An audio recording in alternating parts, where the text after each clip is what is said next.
boys and girls. This is Mr. Malik.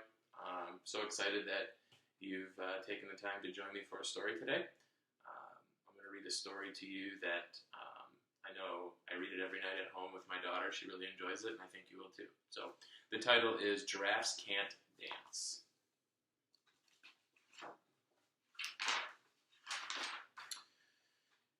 Gerald was a tall giraffe whose neck was long and slim, but his knees were awfully crooked and his legs were rather thin.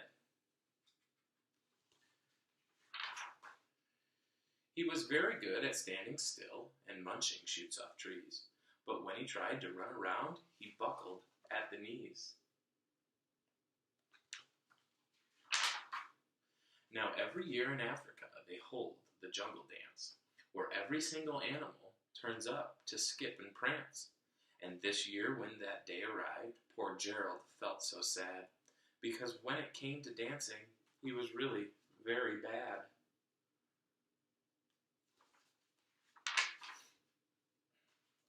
The warthogs started waltzing and the rhinos rock and rolled. The lions danced a tango that was elegant and bold.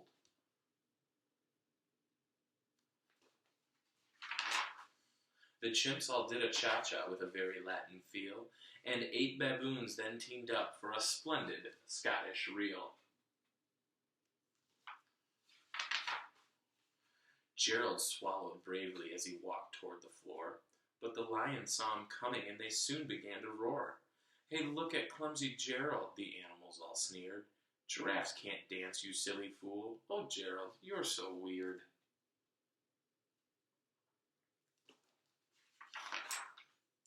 Gerald simply froze up. He was rooted to the spot. "They're right," he thought. "I'm useless. Oh, I feel like such a clot." So he crept off from the dance floor and he started walking home. He'd never felt so sad before, so sad and so alone.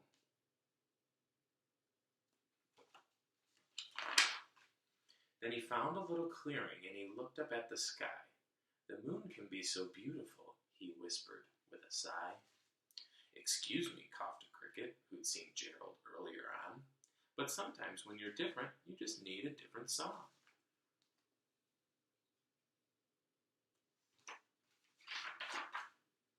Listen to the swaying grass and listen to the trees. To me, the sweetest music is those branches in the breeze.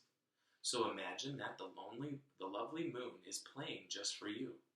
Everything makes music if you really want it to.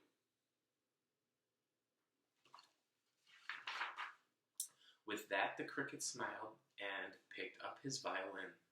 Then Gerald felt his body do the most amazing thing. His hooves had started shuffling, making circles on the ground. His neck was gently swaying, and his tail was swishing round.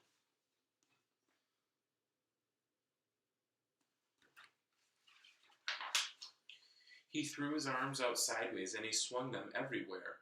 Then he did a backwards somersault and leapt up in the air.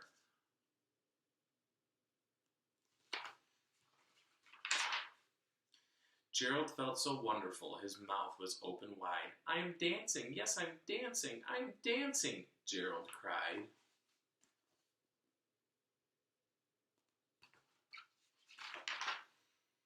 Then one by one each animal who'd been there at the dance arrived while Gerald boogied on and watched him quite entranced. They shouted, "It's a miracle! We must be in a dream! Gerald's the best dancer that we've ever seen!"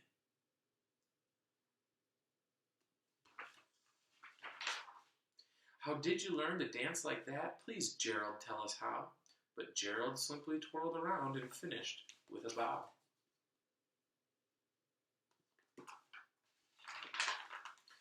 Then he raised his head and looked up at the moon and stars above. "We all can dance," he said, "when we find music that we love." And that is the story, Giraffes Can't Dance. I hope you enjoyed it. Thank you again for joining me, and I hope everyone is staying safe and healthy while you're at home. I look forward to seeing you all soon.